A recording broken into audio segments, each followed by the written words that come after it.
या तालिबन सुबुल अलउलूम वक़ासिदन लिमनाहिज अत्तक़वा वरक्ब हिसानी अख़लिस लिरब्बिका वस्दुक़न्न तिलाबहु फ़हुवल मुजीब या अख़ल ईमानी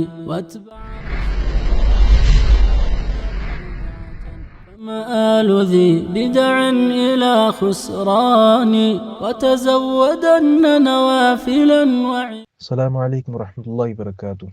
आपने पूछा है कि एक लड़का और लड़की दो गवाहों के सामने इजाब कबूल कर लेते हैं तो क्या इसके साथ निकाह हो जाएगा? मकसद उनका निकाह को छुपाना है।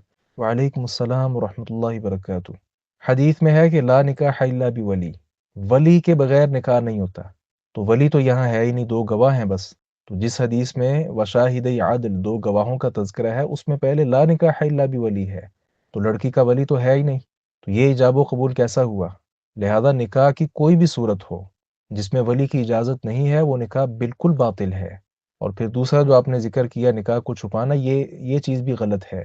ये निकाह के जो उसूल व ज़वाबित हमें दीन ने सिखाए समझाए हैं, उसके भी खिलाफ है। क्योंकि आप सल्लल्लाहु अलैहि वसल्लम का इरशाद गिरामी है, आलिनू बिन निकाह, निकाह का ऐलान करो, तो ये उसके खिलाफ है।